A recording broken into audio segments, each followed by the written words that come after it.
You've always been jealous of her. Admit it. Everything you've ever done has been about trying to take what's hers. My mother said that to me in front of 34 people. 34. I counted them afterward because that is the kind of thing your brain does when it cannot process what just happened to it and needs somewhere to put the energy, somewhere precise, somewhere manageable, somewhere a number can live. It was Thanksgiving. There were paper turkeys scotch-taped to the inside of the dining room windows, the kind my mother made every year out of traced handprints on orange construction paper, a tradition she'd maintained since Cassidy and I were in elementary school. There was a candle on the sideboard that smelled like cinnamon and clove and something underneath that I can only describe as the smell of houses that have been cleaned for company. The football game was on in the living room. Someone had left a sweating glass of ginger ale on a coaster by the armchair. And my mother said those words in a voice that was not a shout, it never was, with her, but that carried the particular precision of a woman who had chosen every syllable and placed it exactly where she intended. The conversation in the kitchen stopped. The football game was suddenly the only sound in the house. My name is Mara Hollenbeck. I was 26 years old when that sentence was spoken about me in front of my aunt and uncle, my 3 cousins, 2 of my parents' closest friends, a neighbor who had brought her adult daughter who I had never met, and the rest of the assembled guests who had driven from 3 different counties for a meal my mother had been preparing since the Tuesday before. And this is the story of how my family built a lie sophisticated enough to survive probate court for 14 months, how that lie cost me nearly everything I was owed by the only person in my family who had ever seen me clearly, and how, 5 years later, I found myself in a hospital waiting room at 4 a.m, having driven 2 hours through empty Ohio highway in the dark, because my sister had put my name on a form when no one else was available. The reversal did not happen the way reversals happen in the stories people like to tell. There was no confrontation in a driveway. There was no dramatic scene where the truth came out in front of witnesses and everyone watched my family account for themselves. What happened was quieter and, in some ways, more permanent. What happened involved a probate court in Findlay, Ohio, a handwriting analyst, a notary commission revocation, and a judge named Marion Cowell who asked one question and received no adequate answer. I will tell you all of it. But I want you to understand from the beginning, by the time my mother made that statement at Thanksgiving, the lie had already been told for months. I just didn't know its full shape yet. If this story sounds familiar, if you've sat at a table where the rules applied differently to different people and no one said so out loud, I'd like to hear what it brings up for you. Stay to the end. There's a place there to say it. I need to tell you about the house first, because houses explain families in ways that people rarely articulate but always understand. The house is the system made visible. The house is where you can see, in the physical arrangement of a family's life, what they believe about themselves and about each other. We grew up in Kellerton, Ohio, a town of approximately 11,000 people in the northwestern part of the state, the kind of place where the geography is flat and the social architecture is not. There is one main street. There is a diner that has had the same pie case since 1991. There is a hardware store, a pharmacy, a veterinary clinic, and a flower shop that has been in a state of perpetual soft closure for as long as anyone can remember. The sign in the window always reads closing sale but the lights are always on. The high school has a football team that sometimes makes the regional playoffs and a debate team that no one discusses. It is a town where your family's position is known and where departures from that position are noted and filed. We lived on Prescott Lane. The house was a 4-bedroom colonial with white aluminum siding and forest green shutters and a covered porch with a swing my father had installed one summer afternoon and never used again. The yard backed up to a creek, Keller Creek, after the town's founder, though no one called it that, they just called it the creek. In June the yard smelled like cut grass and the creek smelled like mud and cold water and something alive. In the fall the leaves came down in sheets and my father raked them into piles that Cassidy and I were allowed to jump in once before he bagged them. In January the porch was unusable and the creek was flat and gray and there were ice crystals along the edges of the bank that I liked to break with a stick on the way to the school bus. The house looked, from the outside, like exactly the kind of house where a family was stable and happy. From the inside it was more complicated than that, though not in any way that would be visible to a visitor. The complications were structural. They were in the load-bearing walls. My father, Gerald Hollenbeck, sold commercial insurance for a regional brokerage based out of Findlay. He had been doing this for 22 years by the time this story begins, and he was good at it in the particular way that certain men are good at their jobs, not through genius or passion but through a steady, unhurried reliability that clients recognized as trustworthiness. He drove a navy blue Ram 1500 that he washed himself every Saturday morning. He kept the gutters clean. He shoveled the driveway before my mother asked him to.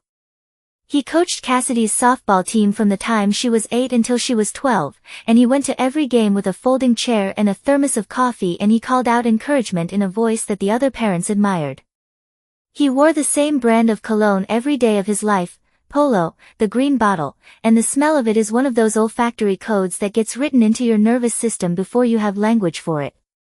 When I smell Polo on a stranger in an airport, I still feel, for just a moment, the specific complicated feeling of being my father's daughter. He was not a cruel man. I want to be clear about that. He was a man who had arranged his loyalties a long time ago and was not equipped to revisit the arrangement. He loved both his daughters in the way that certain fathers love their daughters, genuinely, incompletely, and in proportion to how much each daughter required of him. Cassidy required a great deal. She always had. I required very little, or so the story went, because I was capable and self-sufficient and would figure it out. Being capable is, in certain families, a way of being invisible. My mother, Patricia Hollenbeck née Caraway, was the office manager for a dental practice on 3rd Street, a job she had held for 14 years and performed with a thoroughness that I recognize now as a form of love. She was the kind of person who cared deeply about systems, about order, about things running the way they were supposed to run, and managing a dental office gave her a professional context for that care that her family life, with its human unpredictabilities, could not always provide. She was not warm in the immediate physical way of some mothers. She did not give hugs without being asked. She expressed affection through logistics, through making sure there was always your preferred cereal in the cabinet, through remembering that you preferred the window seat on airplanes and booking it without comment, through leaving a bottle of your specific brand of shampoo in the guest bathroom before you visited. These are real forms of love. I did not always recognize them as such when I was young. I recognize them now. She also had a preference. I have never once heard my mother admit this, and I do not believe she would admit it if asked directly, because I think she genuinely does not understand it as a preference. She understands it as a response, as a reaction to the circumstances of each daughter's needs. But I grew up watching it operate as a constant, and constants are not responses. They are choices that have hardened into fact. Cassidy Elaine Hollenbeck was born 3 years and 4 months after me. She came into the family the way she would come into every room for the rest of her life, at a slight angle, already in motion, creating a small weather system wherever she arrived. She had my mother's cheekbones, which are genuinely beautiful, and my father's ability to put people at ease, and some third quality that was entirely her own, which I would describe as a highly developed sense of what other people wanted to be true and the ability to position herself inside that wanting. She was not calculating in any premeditated way. It was more instinctive than that, a kind of social sonar that had been operational since she was very small. Growing up, I identified the family hierarchy not by the things that were said but by the things that were not said, and by the small differences in response that accumulate over years into a clear and unmistakable message. When I brought home a straight A report card in 5th grade, my father looked at it and said, "Good," and handed it back. When Cassidy brought home a report card with 1 A and 3 B pluses in 7th grade, my mother put it on the refrigerator with a magnet shaped like a sunflower and took Cassidy to Friendly's for ice cream that evening. When I was 16 and got a job at the public library shelving books for $7.40 an hour, my parents nodded and said that was responsible. When Cassidy was 16 and decided she wanted to learn to paint, my parents converted the small room off the garage into a studio space for her, complete with a new easel and $200 worth of acrylic supplies from the art store in Findlay. I am not telling you these things to perform injury. I am telling you because the foundation of what came later was built from these materials, from years of a particular distribution of attention and resources that my parents genuinely believed was equitable. They believed it because the story they told about it made it seem equitable. Mara doesn't need us. Cassidy does. This felt, to them, like responsiveness. To me, living inside it, it felt like invisibility wearing the face of a compliment. And then there was my grandmother. Eleanor Ruth Hollenbeck was my father's mother. She was 81 when she died, in March of my 25th year, on a Tuesday afternoon when the sky over Findlay was the particular thin white of early spring that looks like light hasn't fully committed to the day yet. She lived in a small ranch house on a street called Maple Way, which had not had a maple tree on it in 40 years, and the house smelled like cedar from the chest in her hallway and old books from the shelves in her living room and the specific brand of hand lotion she had used since at least 1987, a product called Corn Huskers that came in an orange bottle and smelled like glycerin and something faintly medicinal. I loved the smell of that house the way you can only love smells that are associated with being unconditionally safe. Eleanor had retired from teaching elementary school in 1997 and had, in the 27 years since, read approximately 3 books a week, maintained a garden of perennial flowers that she cut and arranged with real skill, and followed the news with the focused attention of someone who believes that paying attention is a form of civic duty. She was sharp until a few months before the end. She called me every Sunday until she got the diagnosis that made the phone feel too heavy. She sent me articles clipped from magazines, not emailed, physically cut and mailed in a standard white envelope, about women in finance, women in law, women who had built things. She put her initials in the corner of the articles, RH, in blue pen, with no other note. I kept everyone. There are 43 of them in a manila folder in my filing cabinet. That is the complete archive of my grandmother's explicit acknowledgement of who she thought I was and who she thought I could be, and it is, to this day, one of the most important collections of documents I own.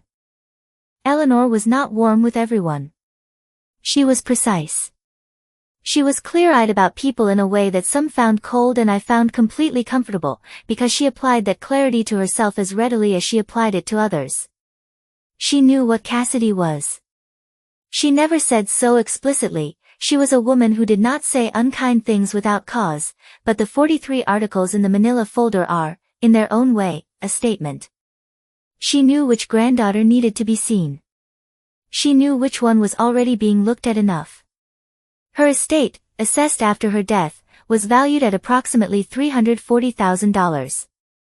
This included the Maple Way house, which she owned outright, no mortgage, and which the real estate market had been kind to, a small investment portfolio of mutual funds that she had maintained with consistent contributions since 1974, and a savings account that reflected a lifetime of what I can only describe as disciplined frugality in the service of a specific intention.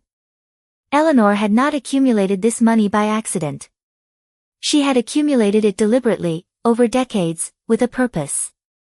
That purpose was stated in a will she had drafted in April of 2019 with Howard Clift, an estate attorney in Findlay who had handled legal matters for the Hollenbeck family for 11 years.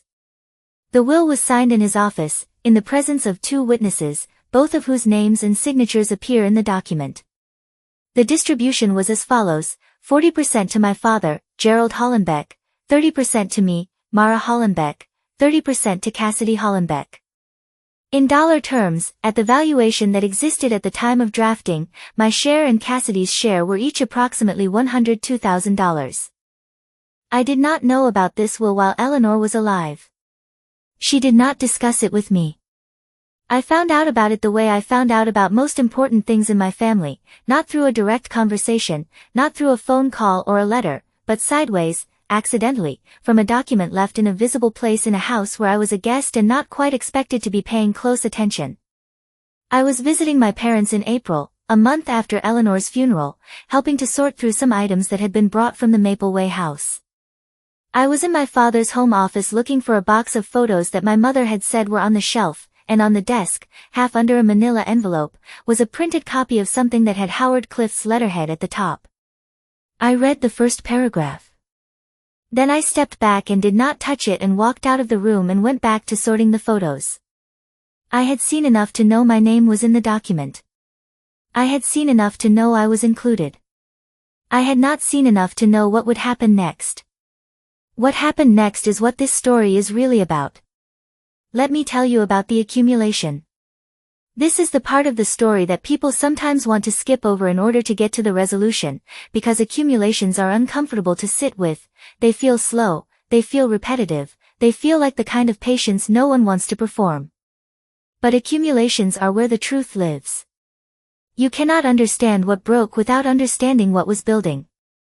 The first scene I want to tell you about happened in April, 2 months after Eleanor's funeral. I was home for a weekend, sleeping in my old bedroom with the slanted closet door that never fully closed because the house had shifted slightly on its foundation over the decades and no one had ever adjusted the hardware. I was 25. I was working as a paralegal for a small firm in Columbus, not glamorous work, but real work, work that required attention and precision and the ability to hold multiple competing facts in your head simultaneously, which it turned out I was good at. My parents had called a family dinner for that Saturday, not an unusual occurrence, and Cassidy was already there when I arrived, sitting at the kitchen island eating crackers from a box and looking at her phone. She was wearing a cream-colored cardigan that had belonged to my grandmother. I recognized it immediately because Eleanor had been wearing it the last time I visited her, in January, 2 months before she died. The cardigan had small pearl buttons and a loose weave and it smelled, I was certain, faintly of Cornhusker's lotion, though that may have been memory rather than reality. Either way, something tightened in my chest when I saw it. Cassidy had visited Eleanor approximately 3 times in the final 2 years of her life. I had visited 11. I did not say anything about the cardigan. I sat down. We had pasta, my mother's baked ziti, which she made in a Le Creuset dish and which is genuinely one of the best things she has ever made. There was garlic bread. There was a salad with store-bought dressing because my mother did not believe in making salad dressing from scratch when Kraft existed. We talked about nothing consequential for most of the meal. Cassidy described a concert she'd been to in Columbus. My father talked about a client. My mother talked about a new dentist they'd hired at the practice. And then, somewhere between the garlic bread and the salad, my father mentioned the estate. He said that Howard Clift had been in touch, that things were being sorted out, that there were some complications with the account transfers and they were working through them.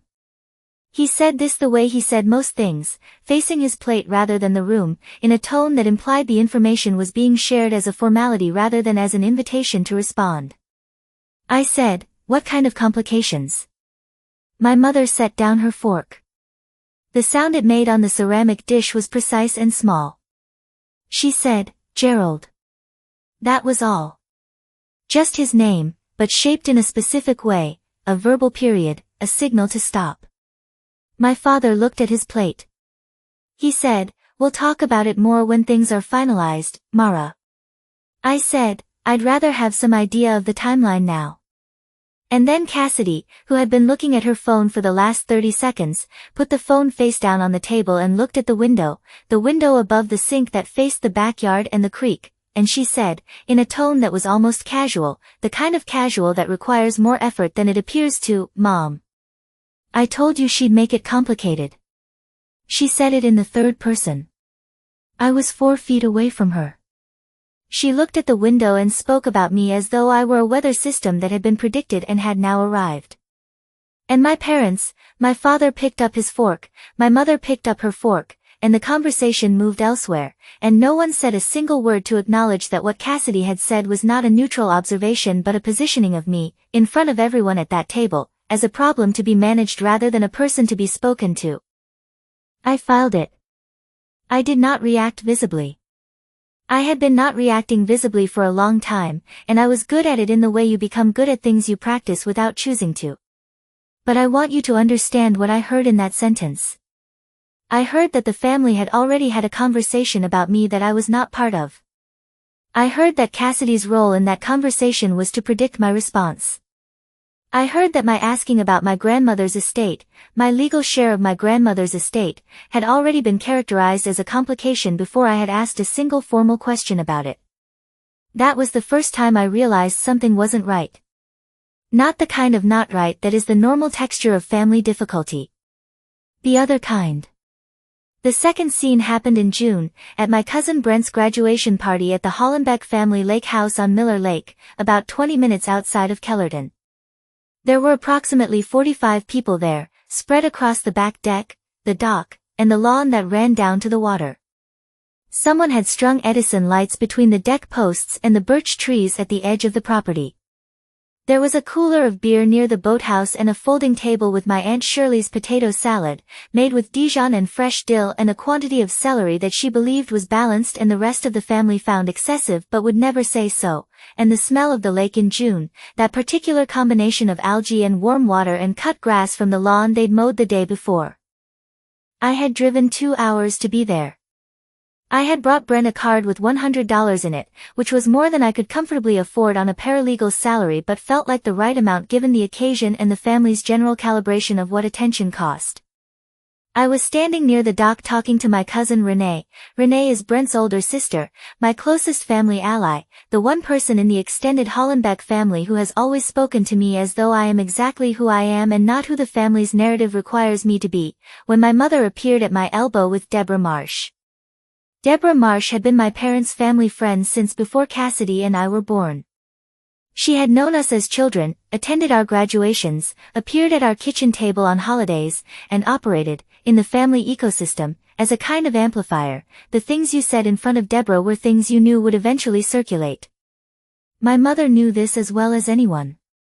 My mother had always known this. My mother said, in the bright easy tone she used for things she wanted to appear effortless, "Deborah, you remember Mara? The older one." Then she gestured vaguely toward the house and said, "Cassidy's the one who's been doing so well lately." Deborah Marsh nodded. She looked at me with the particular expression of someone performing polite interest while already thinking about something else. She said, "It's so nice to see you," in the way people say things they have said so many times they no longer hear the words.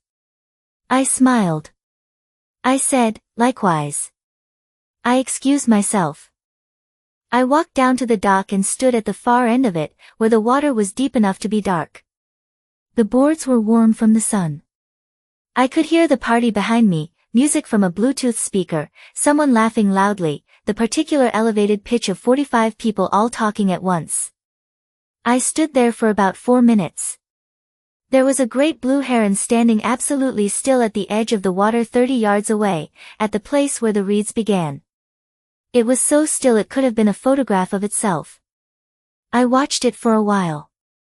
I want you to understand what my mother had done in that sentence, because it matters for everything that comes later. She had introduced me, in front of a social amplifier, as a supporting character. The older one. The one who is defined only by her relationship to her sister and her position in the birth order. Cassidy was the one who was doing so well. I was just the other one, the one who preceded Cassidy in the sequence of the family's production.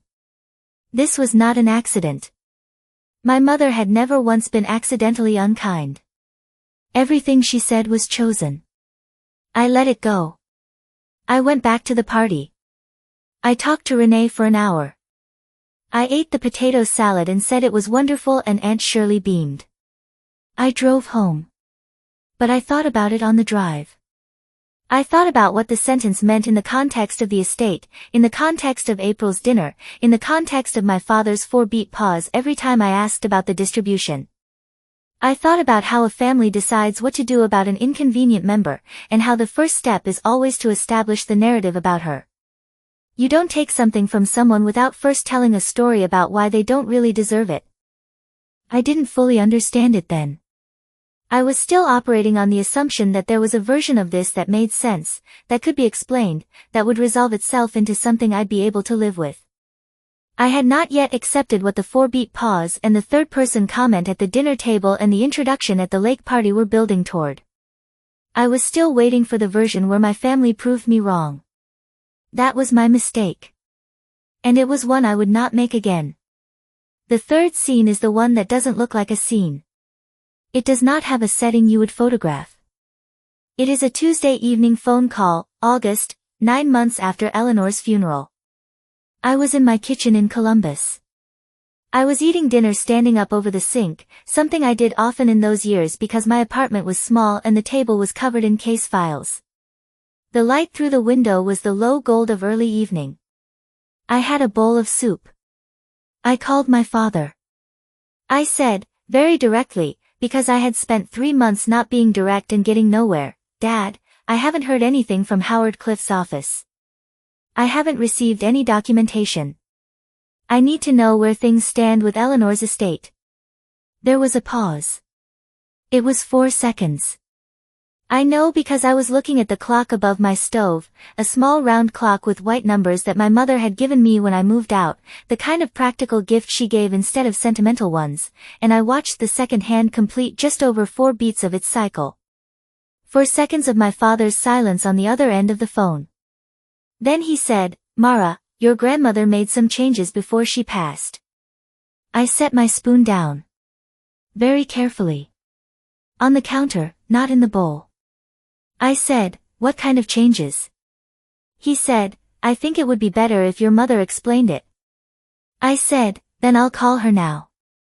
He said, "Give it a few days. She's been tired." I said, "Okay." My mother did not call. Not in a few days. Not in a week. Not in 3 weeks. I called my father again at the 3-week mark. He said they were still working through things. He said there had been some difficulty with the account transfers. He said it was complicated and he would explain when there was more clarity. At that point I had been asking, in various forms, for 6 months. At that point I had not received a single piece of paper, a single phone call from an attorney's office, a single formal communication of any kind about the estate of my grandmother, who had named me as a 30% beneficiary in a document drafted in 2019 with witnesses. I hung up the phone. I finished my soup. I sat at my kitchen table with my case files around me. I was working on an estate matter, as it happened, for a client whose sister was contesting a will, and I thought about what a paralegal with 6 years of experience knows about estates and about the time sensitivity of probate proceedings and about what it means when a beneficiary is not contacted for 6 months. I thought about it for 2 days.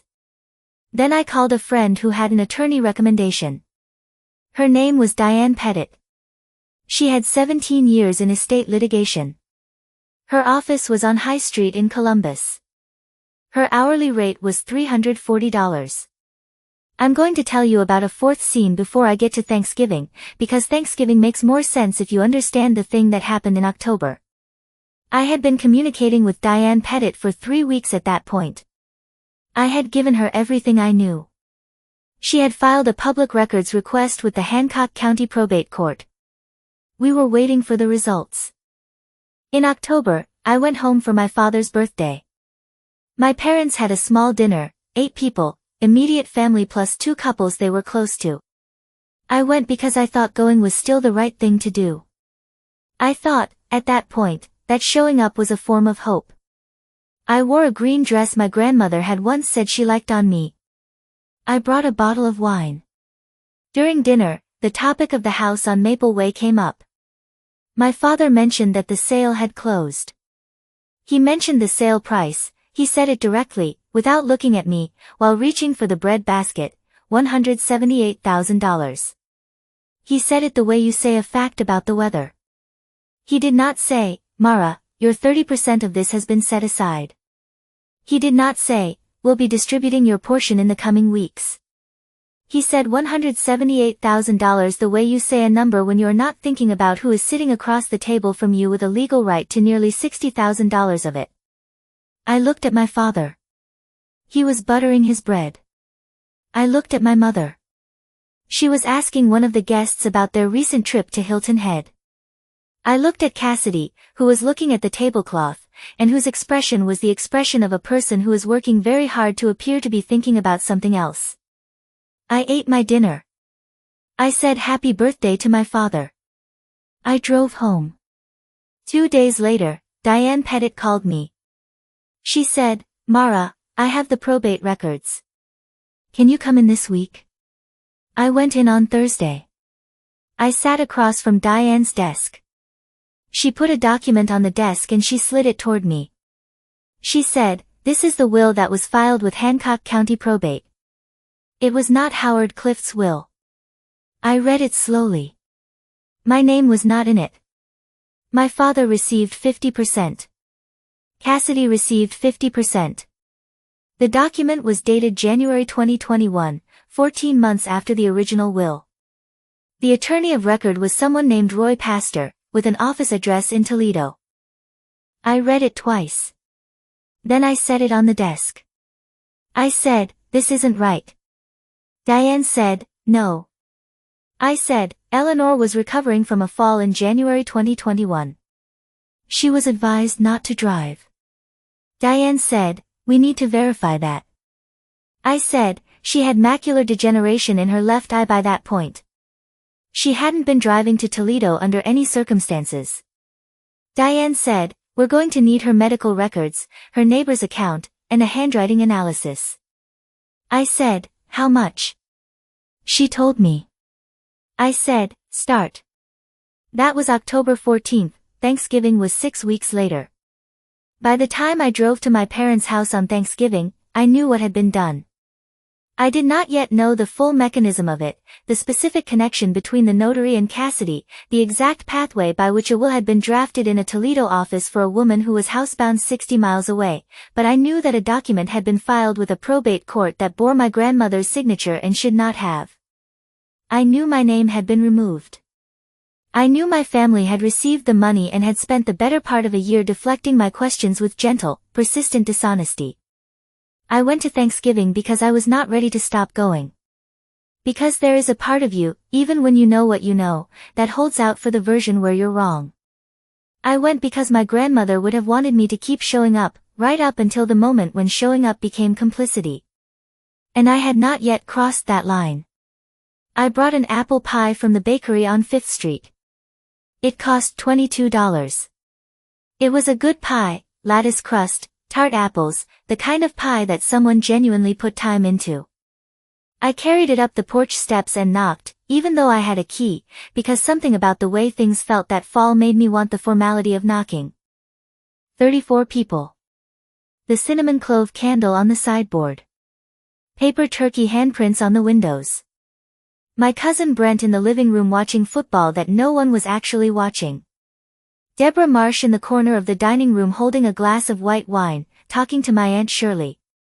The smell of the turkey and the green bean casserole with the French onions on top and the specific warmth of a house with too many people in it and not enough open windows.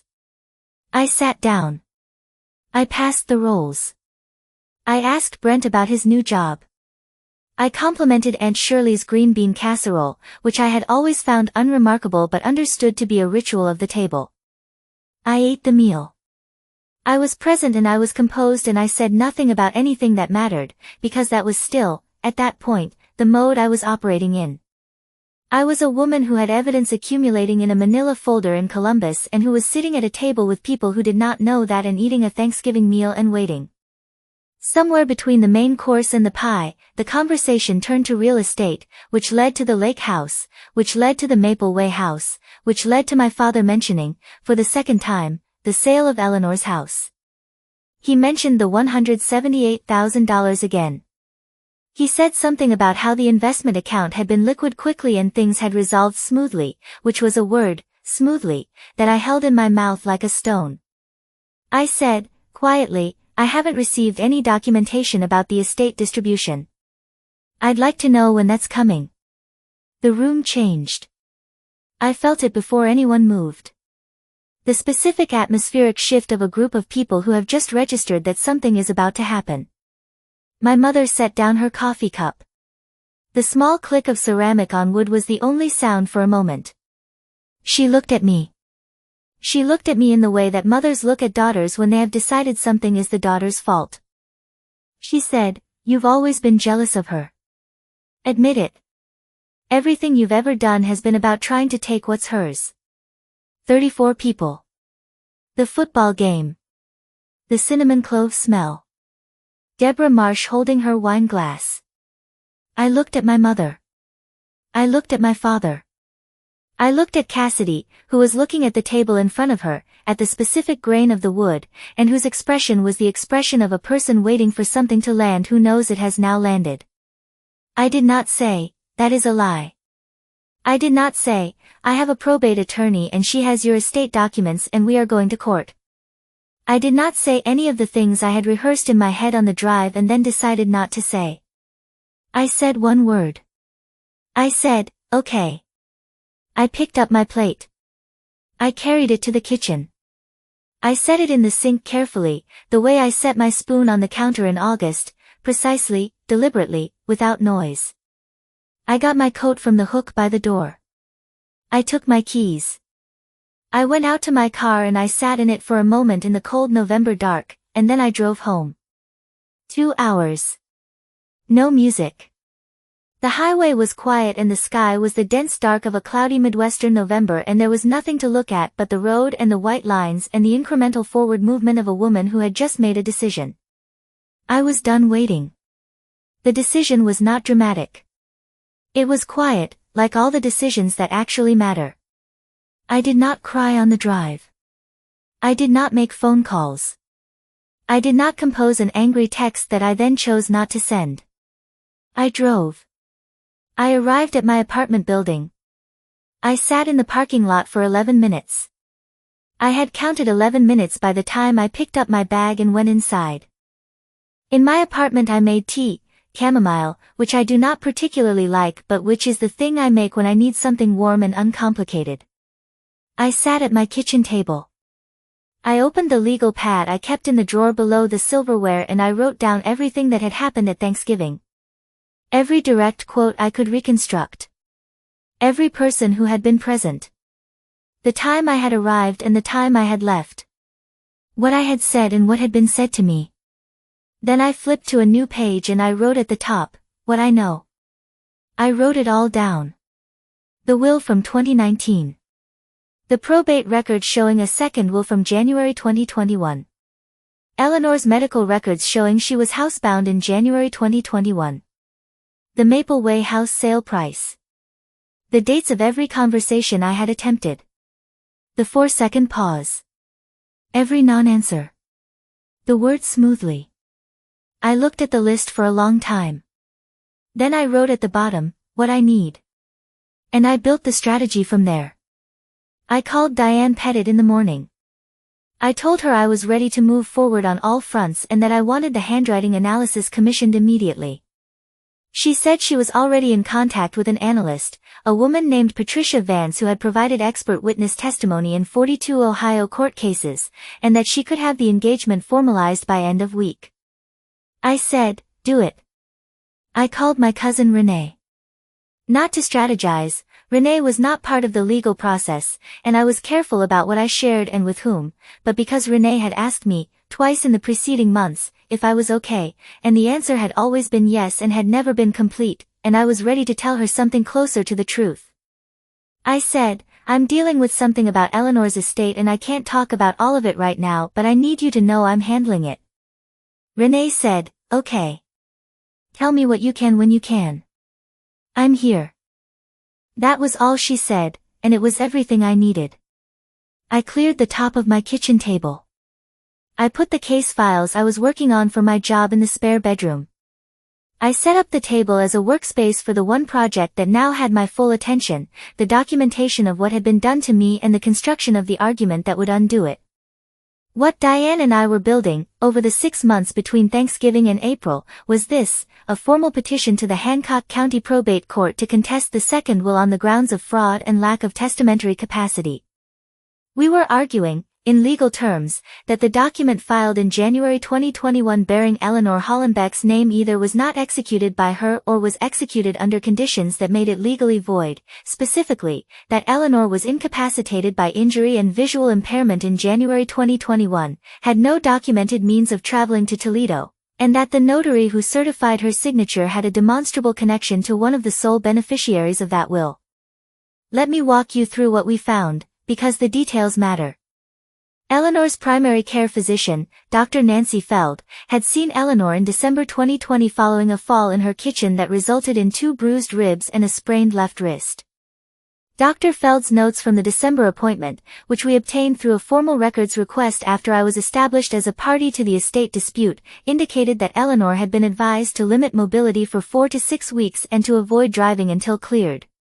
The follow-up appointment in February 2021 included a notation that Eleanor's mobility had improved but that her macular degeneration, which had been diagnosed 18 months earlier in her left eye, was progressing in a way that made driving increasingly inadvisable. Dr. Feld had made a specific note that Eleanor should arrange for transportation assistance for any travel beyond short local distances. In January 2021, Eleanor was not driving to Toledo. The medical record made that clear. But we needed something more specific, something that placed Eleanor at home during the period when the second will was supposedly executed. That something came from Frances Gould. Frances Gould was Eleanor's neighbor on Maple Way, a retired postal worker who had lived next door for 22 years and who had been, in the last 3 years of Eleanor's life, her most consistent practical support, the person who drove her to the pharmacy, who checked in when the weather was bad, who noticed when the lights hadn't come on at the usual time. Frances was 73 years old and had the memory and specificity of a former federal employee, which she was. She provided Diane Pettit with a written statement, signed and notarized, in which she documented that during the month of January 2021, she had been to Eleanor's home 6 times. She documented the dates of each visit. She stated that she had driven Eleanor to one medical appointment that month, to Dr. Feld's office on January 15, and that Eleanor had not left the house by any other means she was aware of. She stated that Eleanor's car had remained in the driveway for the entirety of January and that Eleanor had told her, during one of Frances's visits, that she was trying to rest the wrist and not overdo it. Frances said, in the statement, Eleanor was not someone who did things she wasn't supposed to do. If she said she was resting, she was resting. She did not go to Toledo in January. I would have known. We had the medical record.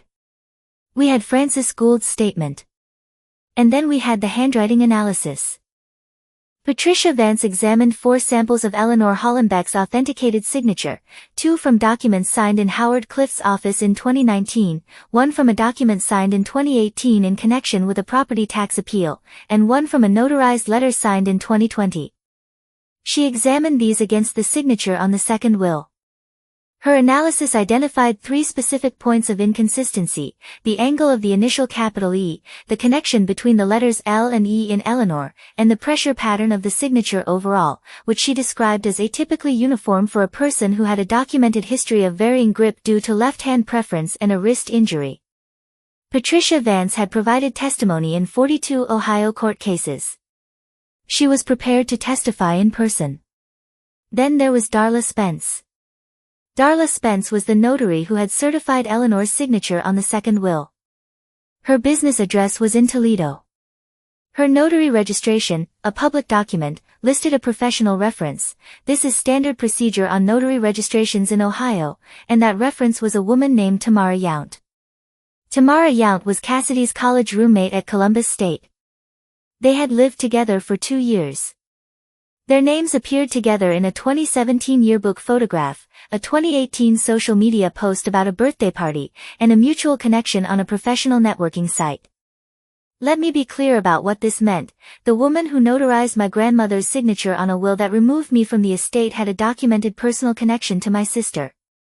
This is not circumstantial in the way that word is sometimes used to mean insignificant. In an estate fraud case, it is exactly the kind of connection that matters to a judge. When Diane contacted Roy Pastor's office, the attorney who had filed the second will, his office initially declined to respond. When Diane filed a formal complaint with the Ohio State Bar Association and simultaneously petitioned the probate court to contest the will, Roy Pastor agreed to answer questions under oath via phone deposition. He said he had prepared the document in good faith based on instructions from the family. When asked which family member had made the initial contact, he said he could not recall with certainty. When Diane pressed him, was the contact made by Gerald Hollenbeck? By Cassidy Hollenbeck? He said, the contact was made by a woman who identified herself as the granddaughter. Eleanor had 2 granddaughters. I had never heard of Roy Pastor. I had never been to his office. My name was the one his document had removed. The hearing was set for April 14 in Findlay. I want to tell you about the morning of the hearing because the details of ordinary mornings that carry extraordinary weight deserve to be told precisely. My alarm went off at 5:15. I had gone to bed at 10 and slept 6 hours, which is the amount of sleep I can reliably access when something large is happening, and I have learned to consider it sufficient. I showered. I made coffee, strong, the way I make it when I need to be alert rather than comfortable. I put on the outfit I had chosen 3 days earlier, a dark charcoal blazer over a white silk blouse and straight-leg navy trousers. I had thought about this carefully. I wanted to look like someone who was serious but not angry. Someone who had come to present facts rather than to perform grievance. The distinction matters in a courtroom. It mattered to me personally. I ate toast with peanut butter. I filled a travel mug. I drove 90 minutes north to Findlay on a morning that was overcast and cold in the particular dense way of Ohio in April, when spring has been promised but not yet delivered. I arrived at the Hancock County Courthouse at 9:15 for a 10 o'clock hearing. I sat in my car for 4 minutes in the parking lot. I looked at the building, brick, 2 stories, civic and unassuming in the way that county buildings always are, as though the architecture is deliberately designed to remind you that what happens inside is ordinary business, even when it isn't. Then I went in. My parents were already in the corridor outside the courtroom. My father was wearing a navy suit with a blue tie. My mother had her coat on even though the building was warm. She had her hands folded in front of her in the specific way she folded them when she was managing her composure, thumbs tucked, fingers interlaced, a visible act of containment. Cassidy was standing slightly apart from them, near the window at the end of the hallway, in a dark green coat I had not seen before, holding a gas station coffee cup with both hands. She looked at me when I walked in. I looked back. Neither of us spoke. Neither of us moved toward the other. Diane was waiting for me outside the courtroom doors. She handed me the folder, our folder, the one that contained 63 pages of documentation that we had assembled over the preceding 5 months at a cost of $3,200 in attorney fees plus $1,800 for the handwriting analysis plus my own labor in the evenings and on weekends when I sat at my cleared kitchen table and organized records and wrote summaries and cross-referenced dates. She said, "Don't react to anything. Don't look at Cassidy when her name comes up. Look at Judge Cowell." I said, "I know." She said, "I know you know." The courtroom smelled like old wood and the particular institutional cleanness of buildings that are routinely cleaned but rarely aired. It was not a large room. 12 rows of gallery seating, mostly empty. A Tuesday morning probate hearing in Findlay is not a public spectacle. The bench was elevated. The chairs were that specific shade of medium brown that appears exclusively in government buildings and has no name I am aware of. Judge Marion Cowell was a woman in her late 50s with reading glasses on a chain and silver hair cut close and a face that had learned, over decades on the bench, to receive information without responding to it immediately. She came in. We stood. She sat. We sat. The hearing lasted 4 hours and 22 minutes. I will not reconstruct it in its entirety because courts are not cinematic, they are procedural and meticulous and the emotional stakes are enormous and the physical temperature of the room stays exactly the same throughout. What I will tell you is what was presented and how it landed.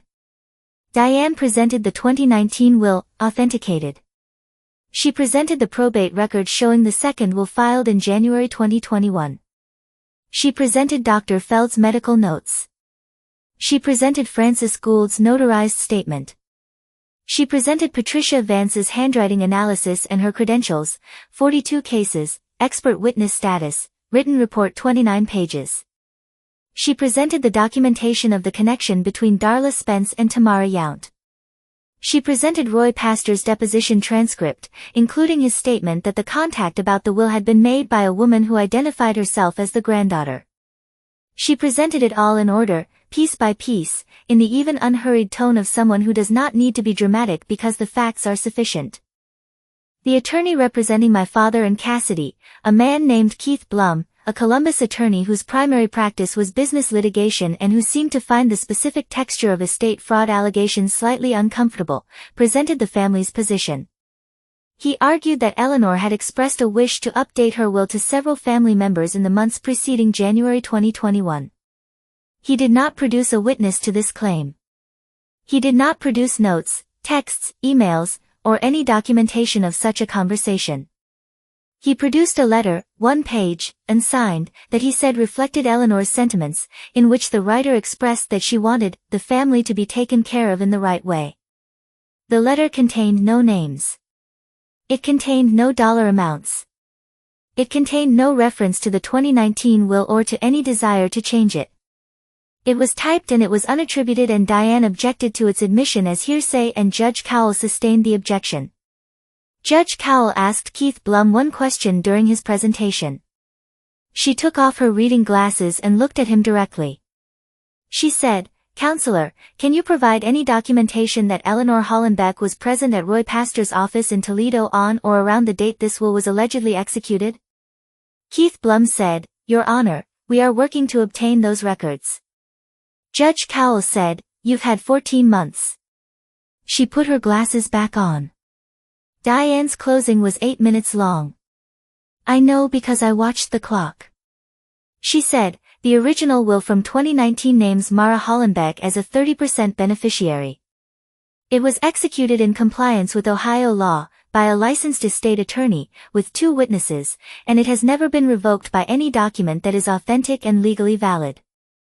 The second will, by contrast, was executed during a period when the decedent was physically incapacitated and not traveling, by a notary with a documented personal connection to one of the sole beneficiaries, through an attorney who testified under oath that the party who contacted him identified herself only as the granddaughter. The handwriting analysis identifies 3 points of inconsistency with authenticated samples of Eleanor Hollenbeck's signature. The opposing party has presented no documentation, no witness, and no explanation for how Eleanor Hollenbeck came to be in Toledo in January 2021. The court should reinstate the 2019 will. Judge Cowell read through the documents. She took 23 minutes.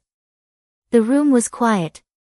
My father sat with his hands on the table in front of him. My mother sat very still.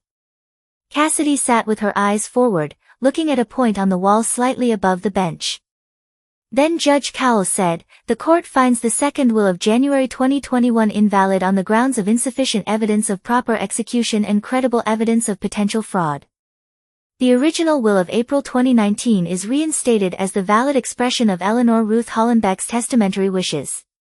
She looked at the estate administrator and said, "Distribution to Mara Hollenbeck of 30% of the estate value should proceed within 60 days. Then she read the number.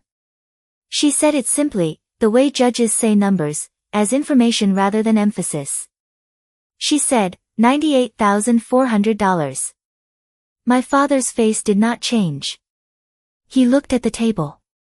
My mother looked at her hands.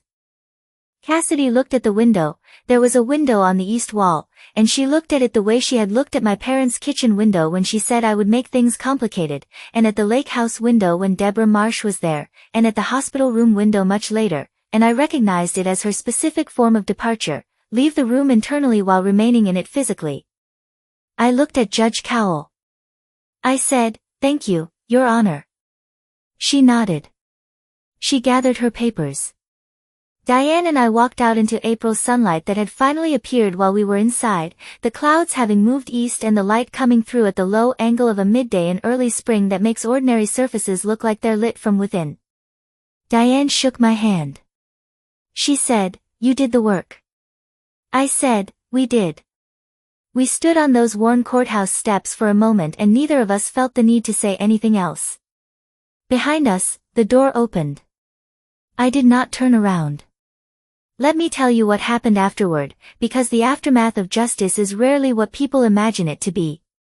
17 days after the hearing, a check arrived from the estate administrator. $98,400. Slightly less than my original 30%, approximately $3,600 had been consumed by estate management fees and legal costs charged to the estate. I held the check for a moment at my kitchen table. It was an ordinary check. Blue paper, the kind banks use for estate disbursements. My name typed in the payee line. I thought about my grandmother. I thought about the cedar chest in her hallway, about the orange corn Huskers bottle, about the articles in the manila folder with the initials ERH in the corner. I thought about what she had intended, what she had set in motion in April 2019, what someone had tried to undo. I deposited it on a Tuesday afternoon at the bank branch on High Street. The teller stamped the deposit slip. I walked home. I made dinner. I sat at my kitchen table and I allowed myself, for the first time in 5 months, to stop working. The following week I spoke to a financial advisor and made a plan. $30,000 to an emergency fund, a fully funded emergency fund, 6 months of expenses, the kind I had never had before because I had never had the margin for it. $25,000 directly to my student loan servicer to eliminate the remaining balance I carried from my undergraduate degree at Ohio State. $40,000 into a diversified index fund with automatic monthly contributions. The remaining $3,400 toward attorney fees for a small separate matter I was handling independently. Not a single dollar was spent on anything visible to my family. This was important to me. I wanted the money to do what money does when you keep it, to compound quietly, to build something, to become something else entirely. It was doing that now. The legal consequences for the parties involved were real but incomplete, which is the honest answer to what justice looks like in a county courtroom in Ohio. Darla Spence's notary commission was revoked by the Ohio Secretary of State's office following the court's findings. She is no longer a licensed notary. Roy Pastor received a formal reprimand from the Ohio State Bar Association and was placed on probationary monitoring for 2 years, during which his practice was subject to quarterly review. He has since limited his practice to residential real estate closings. He was not disbarred. I think about that sometimes, not with bitterness, exactly, but with the specific discomfort of someone who knows the distance between accountability and consequence. The Hancock County Prosecutor's Office was notified of the court's findings, as is required in cases where fraud is found to be credible. I was told by Diane that investigations of this nature are pursued when there is sufficient evidence to result in a criminal conviction and a belief that the prosecution serves the public interest. No criminal charges were filed. Whether this was because the chain of evidence between the will and the individual who initiated the process was too indirect for a prosecution, or because the prosecutor's office had different priorities, or for some other reason I was not made aware of, I do not know. The notary lost her commission. The attorney lost his clean record. The will was overturned. That is what happened. My parents told the extended family that I had sued the estate. That was their characterization. That I had dragged Eleanor's memory through a courtroom, that I had made things difficult, that I had been exactly what they had always known I would be in a situation like this. I know this is what they said because Renee told me, carefully, over the phone, on a Sunday in May, because she thought I should know and because she is the kind of person who tells you the hard thing rather than protecting you from it. I thanked her. I wrote it down. I did not correct the family narrative. I did not send a group email. I did not call my aunt or Deborah Marsh or anyone else and tell them what was actually in the probate record. I did not perform my vindication for an audience. The probate record is public. Anyone who wanted to read it could. I made no effort to direct people toward it and no effort to keep them from it. Cassidy sent me one text message. 9 months after the hearing, on a December evening, I was sitting on my couch with Howard the cat asleep on my lap and a glass of wine on the end table and an ordinary Thursday night in my apartment, when my phone showed a message from a number I recognized. The message said, "I didn't think it would go that far." I read it 3 times. There are several ways to interpret those 7 words. They might mean, "I didn't think you would fight." They might mean, "I didn't think the court would believe you." They might mean, "I didn't think I would lose." Or they might mean something else entirely, something like, "I didn't understand what I was doing." I gave all of those interpretations time in my head. Then I put the phone face down on the couch cushion. I didn't respond. I went to sleep. For 2 years after the ruling, I had no contact with my parents. No phone calls. No visits. No holidays. No Thanksgiving at Prescott Lane. I did not feel, during those 2 years, the way I imagined I would feel when I was 25 and driving home from the courthouse with the fog still on the fields. I expected emptiness or grief or relief. What I felt instead was something more like clarity. A kind of open space where the management of family expectation used to be. I had more time. More energy. A lower ambient level of vigilance. Those are not dramatic gifts, but they are real ones. And then came October, 4.5 years after the ruling, when my phone rang at 2:07 in the morning. The nursing station at Mercy Regional Hospital in Kellerton called me first because my name was on the form. That is the simple fact of it. Cassidy Hollenbeck had been admitted after a car accident, T-bone collision at an intersection outside of Kellerton, the other driver running a red light, and she had a ruptured spleen. She needed emergency surgery. The consent form required a signature. Her parents were listed as secondary contacts and had not answered their phones. Her primary emergency contact was me. She had put my name on the form. She had not told me she had done this. She had not asked my permission. She had made this decision at some point in the years since the ruling, and she had not rescinded it, and she had put me first. I sat up in my dark bedroom. Howard the cat moved at the foot of the bed. I said, "What happened?" The nurse told me. I said, "What does she need?" The nurse told me. I said, "I'm 2 hours away." I got dressed. I put on jeans and a pullover sweater, whatever was within reach, because that is how you dress at 2 in the morning. I filled a travel mug with water from the tap because there was no time for coffee. I called Diane, not for legal advice, not for strategic counsel, just because Diane is the person I call when I need to think clearly, because she has the rare quality of being fully present in a crisis without manufacturing urgency about things that are not urgent. She answered on the third ring. I told her what had happened. She said, "What do you want to do?"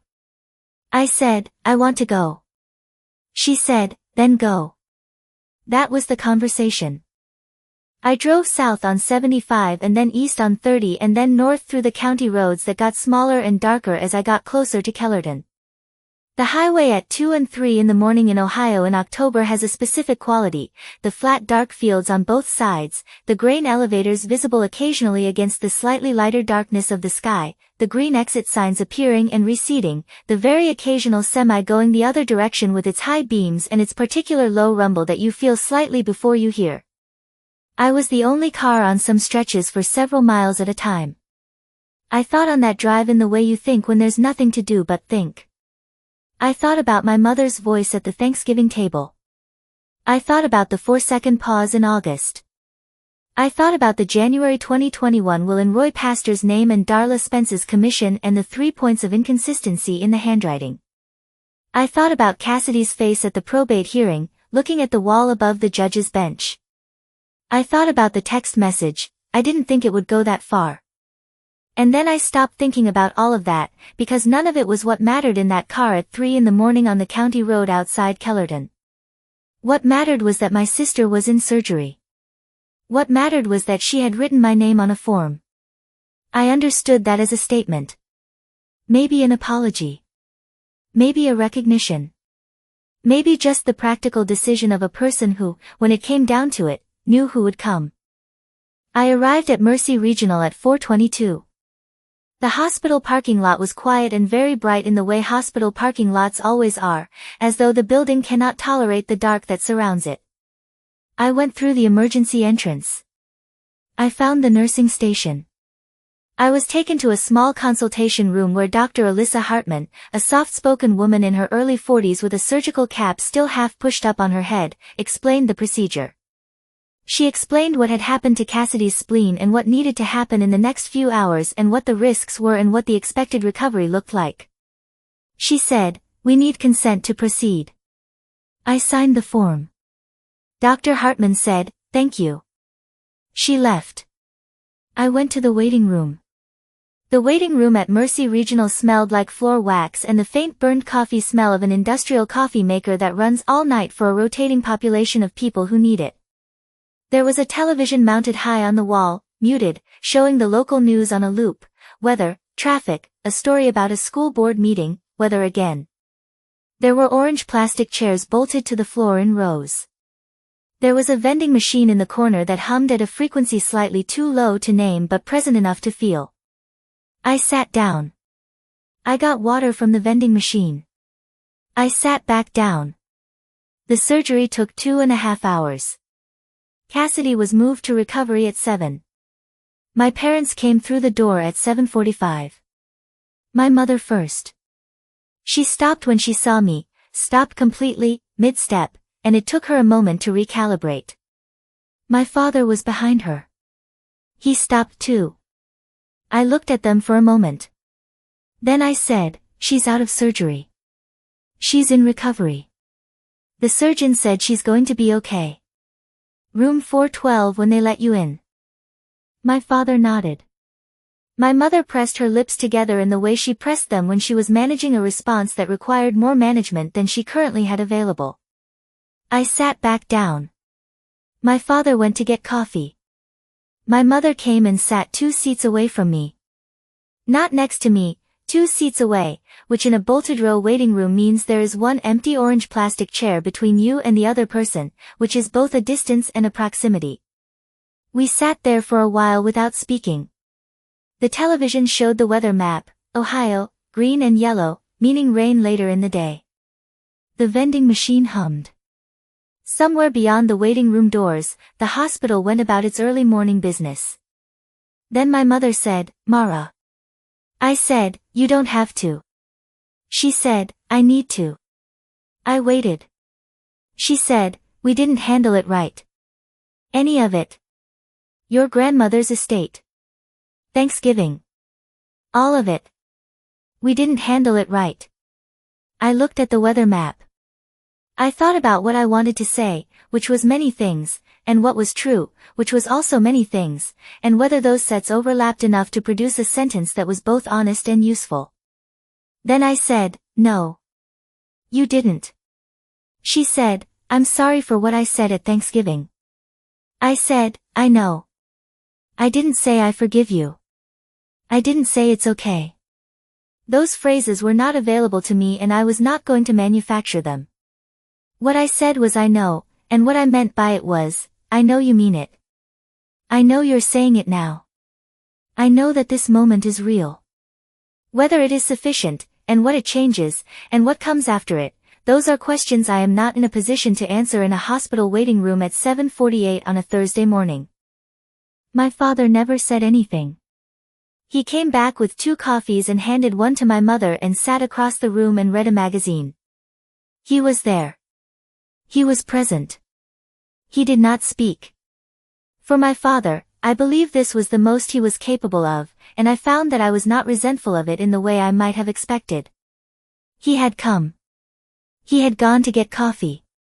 He had sat across the room.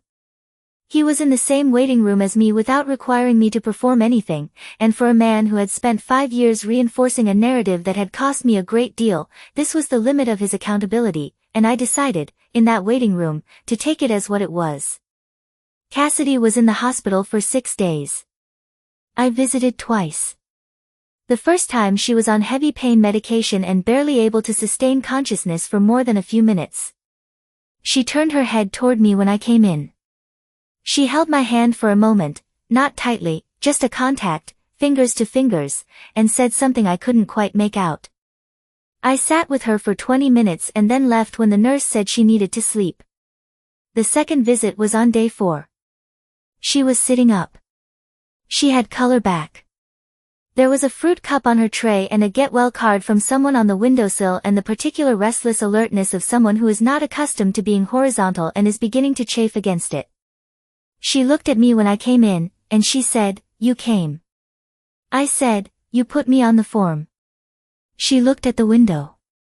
That same window-looking habit, the one she had been doing her whole life, the internal departure while remaining physically present. Then she looked back at me and she said, "I know why I did it." I said, "I know why too." We sat there. The room smelled like antiseptic and the faint sweetness of the fruit cup and whatever had been cleaned with bleach an hour before I arrived. A nurse came in and checked vitals and left. Outside, the rain that had been promised on the weather map had arrived, and I could hear it on the window above the get well card. We did not talk about the estate. We did not say Darla Spence or Roy Pastor or Tamara Yount. We did not review the probate record or the handwriting analysis or the January 2021 will. We did not perform a reconciliation for anyone's benefit, including our own. We sat in a hospital room with 5 years and $98,400 and 34 witnesses and a Thanksgiving table between us, and we were two sisters, and we did not pretend otherwise, and we did not pretend it was simple. That is where things stand. That is the most honest thing I can tell you about where it ended up. Let me tell you what has become of everyone, and what it cost, and what it changed, because accountability deserves to be specific. Darla Spence's notary commission was permanently revoked by the Ohio Secretary of State's office. She relocated from Toledo within 18 months of the ruling. I made no attempt to track her further and have not spent meaningful time wondering where she landed.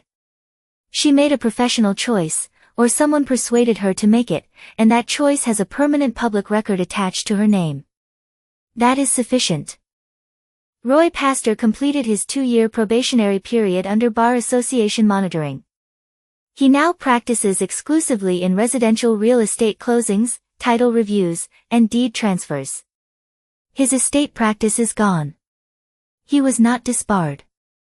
I have thought about this outcome more than I would like to admit, not because I am consumed by it but because I work adjacent to the legal system every day and the gap between accountability and consequence is something I see regularly and have learned to sit with rather than resist. The system gave him what it was willing to give. A formal reprimand is permanent. The monitoring was documented. His name in connection with this case is searchable. I cannot compel anything further, and the energy required to resent what I cannot change is energy I prefer to use elsewhere. The Hancock County Prosecutor's Office reviewed the referral. No criminal charges were filed. I was told this by Diane in a brief, matter-of-fact phone call in July. She said, they reviewed it and decided not to pursue. I said, okay. She said, are you all right? I said, yes. And I was, which surprised me slightly. I had spent a great deal of energy and money building a case for a civil proceeding, and the civil proceeding had given me what I needed. The criminal system moving differently, or not moving at all, was painful in an abstract way, the kind of pain that comes from the distance between how things should work and how they actually do. But it did not change what Judge Cowell had said. It did not unrevoke Darla Spence's commission. It did not reinstall Roy Pastor's clean record. It did not change the probate record, which remains public and permanent and says, in plain language, that the second will was invalid. My parents are still on Prescott Lane. My father still drives a clean truck. He still washes it on Saturday mornings. I know this because Renee lives 2 streets over and has mentioned it in passing, the way you mention things that are just the texture of the neighborhood. He still wears the green bottle polo. He will probably wear it until there is no more of it to wear and then someone will buy him a new bottle and he will wear that. My mother still manages the dental office. She sent me a card at Christmas, a standard Christmas card, a photograph of a snow-covered barn, signed, Love, Mom and Dad, in her handwriting. I put it on my kitchen counter for a week. Then I filed it in the folder where I keep things I am not ready to throw away and not ready to display. That felt like the right category for it. They are 63 and 61 years old. They have not asked me to dinner. I have not offered to come. What exists between us now is something that does not have a clean name, not estrangement, which implies a clean break, and not reconciliation, which implies a resolution. It is something more like an ongoing negotiation conducted mostly in silence, with occasional small gestures, with both parties aware of what happened and neither party yet knowing what to do with the awareness. I do not expect this to resolve quickly. I have stopped expecting my family to move at the speed I would find most useful. What I know about my parents, what the hospital waiting room gave me that the probate courtroom didn't, is this: my mother can say she is sorry when the conditions are right, and my father can be present without speaking when being present without speaking is all he has. These are not the apologies I would have written for them. They are not sufficient in any complete sense. They are also real, and they are what is available, and I am doing the slow work of figuring out what a relationship built on that foundation would look like, or whether one is possible, or whether what I actually need is simply the door to remain ajar without anyone being required to walk through it on a schedule. Cassidy is in physical therapy. The surgeon told her the recovery for a splenectomy is typically 4 to 6 weeks for light activity and 3 to 4 months for full physical function. She is moving through it the way she has always moved through difficulty, not gracefully, not quietly, but persistently, which is a quality I have always had more respect for in her than I've said out loud. Her car was totaled. She moved to a smaller apartment in the south part of Kellerton to manage expenses during the recovery period. She called me once, 3 weeks after discharge. It was on a Saturday afternoon. I was doing laundry, one of those ordinary weekend afternoons that is just the ordinary weekend afternoon, nothing notable about it. My phone showed her name. I answered. She said, "I just wanted to say thank you for coming." I said, "Of course." There was a pause. The kind of pause that holds a great deal of unsaid material and both parties are aware of it and neither party is ready to say it. She said, "How's your cat?" Not "How are you?" Not "How are things?" "How is your cat?" Which required her to remember that I had gotten a cat at some point in the years when we were not speaking, and to remember his name, or to have written it down somewhere, which amounts to the same thing. I found that this small specificity moved me in a way I had not anticipated. It was a signal that she had been paying some form of attention even during the years when we were not in contact, that my life had been registering somewhere in her awareness even when it registered nowhere in our actual communication. It was a small thing. It mattered anyway. I said, "Howard is good. He's on the windowsill." She said, "That's good." We said goodbye. We hung up. The connection between us now is not repaired in any complete sense. What it was before this story began was not something I would want to return to, a relationship organized around the fiction that everything was fine and the mutual performance of a closeness we had never actually built. What it is now is an open question. Two people with a shared grandmother, a shared history, a blood type they didn't choose, and a great deal of complicated arithmetic between them. Neither of us is pretending that arithmetic is simple. Neither of us is demanding that the other pretend. The door is ajar. I am leaving it that way. What happens next is not something I can control or predict, and I have made my peace with not needing to. Renee. Let me tell you about Renee properly, because she has appeared throughout this story as a supporting character and she is actually one of its most important figures.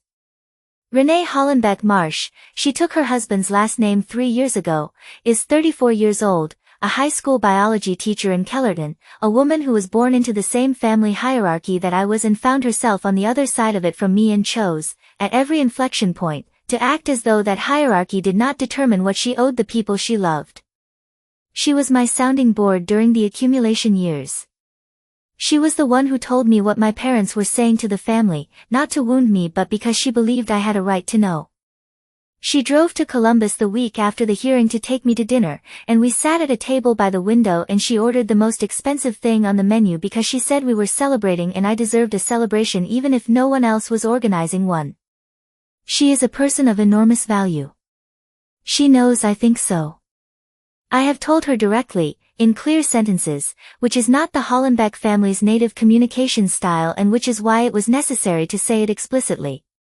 As for the $98,400, I have already told you where it went: emergency fund, student loans, index fund, attorney fees, but I want to say something about what it meant beyond the numbers. The money was never, for me, primarily about the money. I know how that sounds, and I know that $98,400 is not an amount anyone can credibly describe as unimportant. It is important. It changed my financial life in measurable ways that are still compounding. But what I needed from the court proceeding was never only the money. What I needed was the record. The public, permanent, court-stamped record that said, this happened, this is what was done, this is what the evidence showed, and this is what the law determined. I needed that record to exist in the world outside my own memory, because the thing about being the difficult one, the jealous one, the one who makes things complicated, is that your own perception of events is always already in question. Your account is already discounted. The record is what cannot be discounted. The record stands. My parents have not used the word jealous in relation to me since the day of the hearing. I have noted this without comment. Not with satisfaction, exactly, or not only with satisfaction. With the specific attention of a person who has been paying close attention to language for a very long time and notices when a word stops appearing. Here is what I know now. I know that the most dangerous thing in a family is not cruelty. Cruelty is legible. It announces itself. It can be named and documented and responded to directly. The most dangerous thing in a family is a narrative, the story that the family tells about you before you've done anything, the story that pre-explains whatever you do and makes it impossible for anything you actually do to be seen on its own terms. I was the difficult one. The complicated one. The jealous one. That narrative was load-bearing in my family. It held everything up. Without it, what my parents and my sister did in January 2021 is visible for what it is, a fraud committed against me, and a choice by two people who were supposed to protect me to look away when it happened, and a subsequent campaign of misdirection every time I asked where my money was. The narrative was the weapon. Not the will. I know that composure is not the same as passivity. For years I confused the two. I was quiet and I was measured and I absorbed and I waited and I called it composure, and what it actually was, at least in the years before I called Diane Pettit, was passivity wearing composure's coat. The difference is this: composure with documentation is a strategy. Composure without action is just silence. I was silent for too long, and I do not blame myself for it in any excessive way, because I was operating on the assumption that my family was confused rather than complicit, and that assumption was not unreasonable given what I knew at the time. But I know now the distinction I could not always hold then: the stillness matters. The stillness is real. It is the thing that kept me out of confrontations I would have lost. But stillness alone builds nothing. Stillness is the foundation. You still have to build the structure. I know that the moment I walked out of the courthouse in April, I did not feel what I expected to feel. I expected to feel triumphant. I expected to feel the relief of a conclusion. What I felt was tired and clean, the specific tiredness of something that has been holding a great deal of tension for a very long time and has been finally allowed to release it, and the cleanness of a record that now says, in public, in a court document available to anyone who requests it, that the story my family told about me was false. That is not fireworks. That is something more durable. I know that when my sister's name appeared on my phone screen at 2:07 in the morning, and when I understood what had happened, the question of whether she deserved my help never actually formed into a full sentence in my mind. It arrived, gestured at itself, and then dissolved. She was my sister. She was in surgery. She had written my name on the form. The form was the answer to every question I might have asked. I know that my grandmother knew who I was. She had always known.